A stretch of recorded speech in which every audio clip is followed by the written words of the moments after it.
tout le monde, je prie que vous allez bien et j'espère que tout va se passer le mieux dans votre vie. Je ne sais pas ce que vous traversez, je ne sais pas si ça va, mais vraiment j'espère que ça va aller mieux si ça ne va pas. Et juste vous dire que Jésus vous aime. Jésus vous aime vraiment. Il vous aime incommensurablement. Et donc, n'oubliez pas que cet amour est toujours là pour vous. Et que moi aussi, je vous aime, les bébés. Comme vous l'avez vu dans le titre, la vidéo, c'est serviteur simple, serviteur amoureux. Donc, qu'est-ce que la différence entre les deux, c'est quoi? Serviteur même, c'est quoi? Ok. Donc, on commence. Servir Dieu, de base, c'est faire des choses que la parole de Dieu nous a demandées.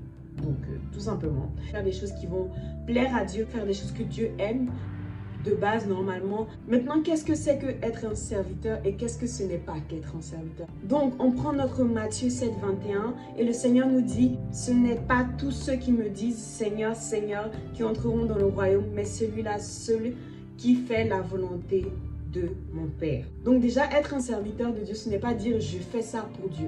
C'est pas parce que tu dis je fais ça pour Dieu que tu le fais réellement pour Dieu. C'est ça le truc. On peut réellement croire qu'on sert Dieu, mais en fait, on le fait pour nous-mêmes. On le fait totalement égoïstement. On le fait à nos propres fins, pour notre petit ego. Vraiment, ça existe et c'est répandu parmi nous tous. Ce n'est pas qu'une seule personne, ce n'est même pas vous seul. Moi-même, on est tous dedans, on est tous concernés sur ce sujet-là parce que des fois, on croit vraiment qu'on fait des choses pour Dieu, mais en fait, on le fait égoïstement pour nous et on s'en fout un peu. On veut juste avoir l'impression de faire ça pour Dieu. Donc, ce verset-là nous dit, ce n'est pas tous ceux qui diront Jésus, Jésus qui seront dans le royaume des cieux. C'est pour dire que certains prédicateurs, certains enseignants, certains prêtres, certains pasteurs, diacres, qui disent, qui servent Dieu, ne servent pas forcément Dieu. Pourquoi? Parce qu'ils le font, pour eux-mêmes, ils le font pour les autres. Mais comme en fait, ce sont des actions qui sont validées, qui sont approuvées par le Seigneur dans sa parole, on peut avoir l'impression que ces personnes-là le font. Mais dans leur cœur, c'est là que le Seigneur sait, parce qu'il connaît le cœur de chaque personne. Il sait pourquoi tu fais ça, il sait pourquoi tu ne fais pas ça. Et donc mes bébés, servir Dieu ne veut pas forcément dire faire des choses qu'on a l'impression qui seraient bien pour Dieu. C'est faire réellement ce qui est bien pour Dieu. Donc le faux service, c'est le fait d'avoir l'impression de servir Dieu en se servant nous-mêmes, en se servant notre propre conscience. Servir Dieu n'est pas mauvais de base. Comme le dit Exode 23, 25, vous servirez le Seigneur votre Dieu et il bénira votre pain et vos eaux et j'éloignerai la maladie du milieu de toi. Donc de base, ce n'est pas mauvais. Ce qui est mauvais, c'est lorsqu'on le fait uniquement pour nous, pour obtenir uniquement ce qu'on veut dans notre vie et en levant, oubliant ou rejetant la volonté de Dieu dans notre vie. Même si l'action en elle-même n'est pas mauvaise, ça c'est aussi le cas dans le milieu, l'appel de chacun. Nous sommes tous appelés à quelque chose en particulier pour la gloire de Dieu. Okay? Maintenant, pour savoir exactement ce qu'il faut qu'on fasse pour le Seigneur, il faut lui demander en fait. Il faut demander au Seigneur tout simplement, comme tu demandes à ton père ou ta mère, ou bien ta meilleure amie, ou bien ton meilleur ami, ou bien je sais pas qui. Comme tu leur demandes en fait, il faut demander au Seigneur. Il y a beaucoup de fois où on peut se tromper de direction, de chemin, alors que Dieu ne nous a pas demandé. Tu peux être chanteuse, mais Dieu ne t'a pas appelé à être chanteuse. Dieu t'a appelé à juste écrire des chansons. Tu peux être écrivain pour le Seigneur même, mais Dieu t'a appelé à faire autre chose. Dieu t'a peut-être appelé à guérir les malades. Donc en fait, tu peux vraiment te tromper parce que tu es en train de te servir toi-même en ayant l'impression de servir Dieu. Mais la réalité est que servir Dieu, réellement, servir Dieu, c'est aimer Dieu. Dans le passage de Matthieu 29, 28 à 30, on peut voir que y a des gens qui ont demandé à Jésus quel est le plus grand des commandements. Le plus grand des commandements, c'est, je cite Matthieu 29, 30, « Tu aimeras ton Dieu de tout ton cœur, de toute ton âme et de toute ta pensée. » Donc voilà la réponse à notre question tout simplement. Servir Dieu, c'est d'abord aimer Dieu. Aimer Dieu. C'est vraiment ça, aimer Dieu, aimer celui qui est le Seigneur, celui qui est le Saint des Saints, celui qui est le Tout-Puissant, l'Alpha et l'Oméga, alléluia. Celui qui peut vivre toute une vie en servant à l'église, faire des choses pour le Seigneur qui sont vraiment écrites dans la parole, hein. Mais Dieu peut t'appeler à autre chose. Donc, tu aimeras ton Dieu de tout ton cœur, de toute ton âme et de toute ta pensée. Cela revient à dire qu'est-ce que c'est que aimer Dieu. Tout simplement. Qu'est-ce que c'est que aimer Dieu? Parce que si on aime Dieu, on le sert. Si on aime Dieu, on le sert. Donc, qu'est-ce que c'est que aimer Dieu? Aimer Dieu, c'est écouter la voix de Dieu.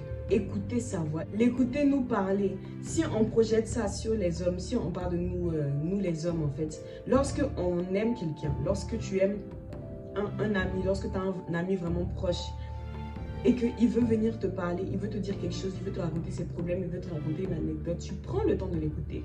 Tu apprêtes ton oreille, tu t'assois, tu prends du temps. En fait, tu t'apprêtes et tu l'écoutes. Tu l'écoutes, tu l'écoutes. Donc, c'est la même chose. C'est la même chose en fait. Aimer Dieu, c'est écouter Dieu. Aimer Dieu, c'est demander l'avis de Dieu. Ah, ça c'est important. Demander l'avis de Dieu. Demander l'avis de Dieu, ça change tout. Si tu entends la voix de Dieu, tu pourras demander l'avis de Dieu. En fait. What is that? Donc, écouter Dieu et demander l'avis de Dieu, ça c'est hyper important. Est-ce que le Seigneur veut vraiment ça pour nous? Est-ce que le Seigneur a vraiment dit ça? Donc, demander l'avis de Dieu, c'est lui poser des questions. C'est poser clairement des questions. Seigneur, je t'en supplie, je veux t'entendre. Seigneur, est-ce que je dois aller là? Seigneur, est-ce que tu veux que je fasse ça réellement pour ton royaume ou est-ce que tu veux que je fasse autre chose? Ça, c'est une très grande différence entre un serviteur et un serviteur amoureux. Parce que le serviteur normal ne va pas forcément prendre du temps pour écouter Dieu. Parce qu'il ne met pas en avant son amour pour Dieu, en fait. Il met en avant le fait de faire des choses pour le Seigneur selon lui. Mais pas faire des choses pour le Seigneur selon Dieu. Lorsque tu aimes quelqu'un, naturellement, tu vas venir lui poser des questions, lui parler. Tu vas avoir envie de lui parler. Donc, c'est vraiment la même chose. Et parler à Dieu, ça fait toute la différence. Poser des questions au Seigneur, ça fait toute la différence parce que, en fait, tu crées un lien entre toi et puis Dieu. Tu crées un lien d'intimité, tu crées un lien d'amour, tu crées un lien d'intimité, vraiment un refuge où le Seigneur et toi, vous seuls, vous pouvez discuter. Et ça change tout parce que si on passait notre temps à se poser des questions, si on passait notre temps à se poser des questions dans nos vies, est-ce que ça va plaire à Dieu? Est-ce que ça va plaire à Dieu? Nous aurions de meilleures vies que les vies que nous menions maintenant. Pourquoi? Parce que Dieu sait ce qui est le meilleur pour nous. Il sait ce qui est le mieux pour nous. Il a déjà calculé tout. Il a déjà un plan. Mais comment on peut savoir ce plan si on ne pose pas des questions à Dieu? On ne peut pas le savoir si on ne lui parle pas. La parole de Dieu déclare, car je connais les projets que j'ai formés pour vous, dit l'Éternel, projets de bonheur et non de malheur, afin de vous donner un avenir et de l'espérance. Alléluia, c'est tellement beau. En fait, il a déjà un plan. Mais comment on fait pour savoir ce plan si on ne se rapproche pas de lui pour lui poser des questions? Donc, c'est vraiment ça. Être un serviteur amoureux, c'est donner la parole à Dieu, consacrer du temps pour entendre la voix de Dieu et lui poser des questions en fait. C'est ça la différence. Aimer Dieu, c'est aussi rire avec Dieu, rigoler avec le Seigneur, rigoler de ce qui nous arrive, rigoler de ce qui se passe. Un serviteur va s'arrêter à juste faire le travail de son maître, mais un serviteur amoureux va passer son temps en fait à non seulement faire le travail du Seigneur et à prendre plaisir à faire ce travail-là pour le Seigneur. Donc ça n'a rien à voir lorsque tu fais quelque chose avec plaisir et lorsque tu fais quelque chose parce que tu dois le faire, ça n'a rien à voir. Et je pense que chacun d'entre nous peut vraiment dire la même chose à propos de ça.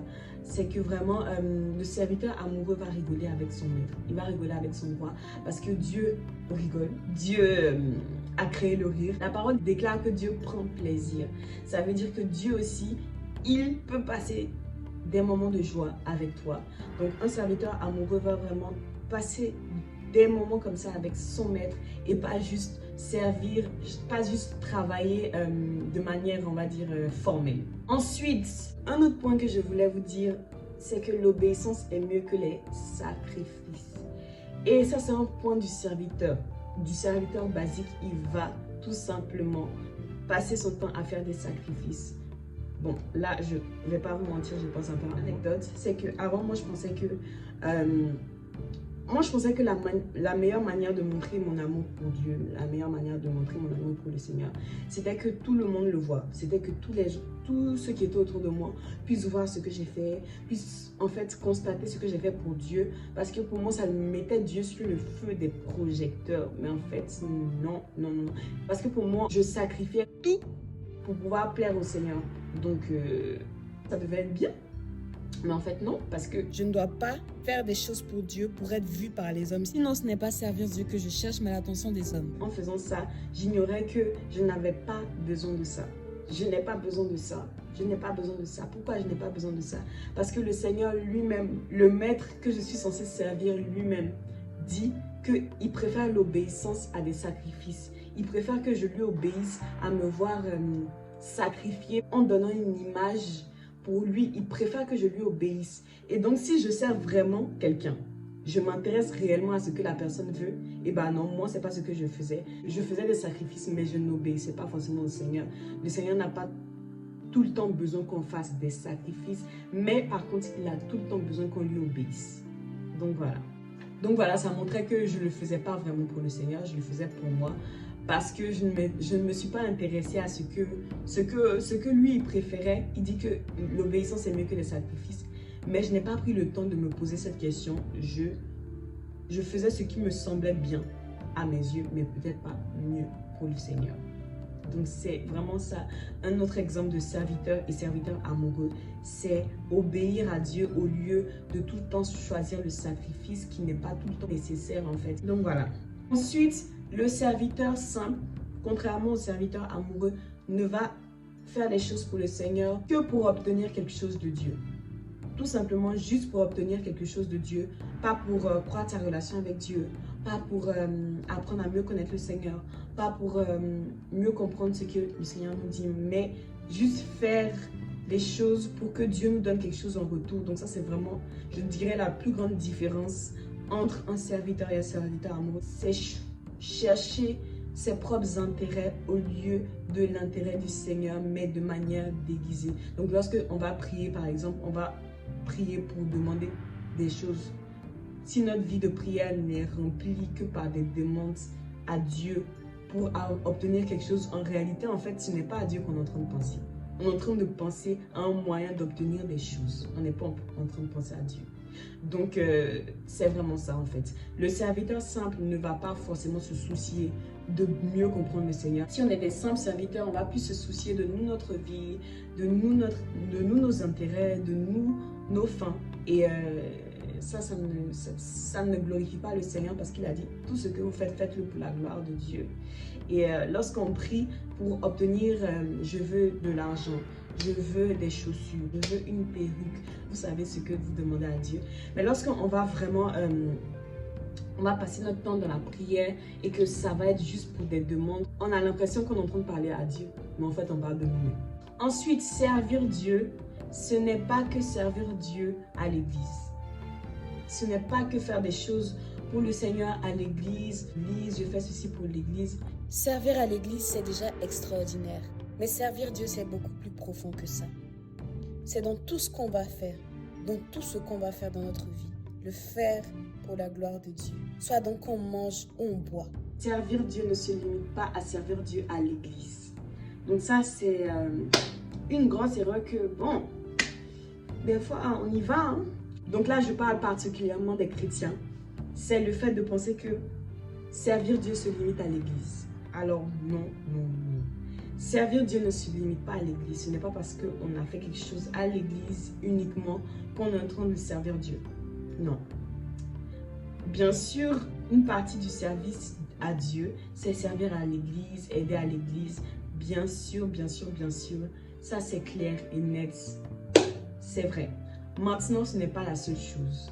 Servir Dieu, c'est dans notre quotidien. Servir Dieu, c'est vraiment dans notre quotidien également. Dans notre quotidien, dans nos décisions, dans les décisions qu'on va prendre, nos choix de vie. Même les études, elles servent Dieu. Faire des études, ça sert Dieu. Pourquoi? Parce que si vous faites des études, vous serez plus à même de, par exemple, diffuser la parole. Ouais, diffuser la parole, montrer la parole aux gens. Si vous faites des études, vous êtes plus en mesure d'accomplir le travail du Seigneur parce qu'on sait que dans ce monde-là, on vit, on a besoin en fait d'argent pour nos objectifs. Donc, servir Dieu, c'est aussi dans le quotidien. C'est dans tout ce qu'on fait en fait. C'est dans tout, dans réviser, dans étudier, dans marcher, dans lire, dans nos distractions, dans notre manière de nous comporter, dans notre comportement, dans notre caractère. Donc tout ça, c'est servir Dieu. Mais la plupart du temps, on a l'impression que comme on est en train de servir à l'église, ça suffit, ça ne suffit pas. Ça ne suffit pas. Le Seigneur a dit, tout ce que vous faites, faites-le pour la gloire de Dieu. Donc, c'est vrai, on peut aller à l'église, on peut servir à l'église, mais ça ne se résume pas à ça. Servir Dieu, c'est aussi dans notre quotidien. Donc voilà mes bébés, c'est tout pour cette vidéo et j'espère qu'elle vous aura plu. Je prie que elle vous édifie, elle vous bénisse. Et voilà, je vous aime et je vous fais beaucoup de bisous mes bébés. Bisous! Je vous aime beaucoup et passez une très bonne semaine. On est en décembre, le mois de décembre. Donc peut-être qu'il y aura un petit truc, une petite surprise sur la chaîne, on verra. Et donc voilà, je vous aime. Bisous, bisous, bisous. À dans 2 semaines.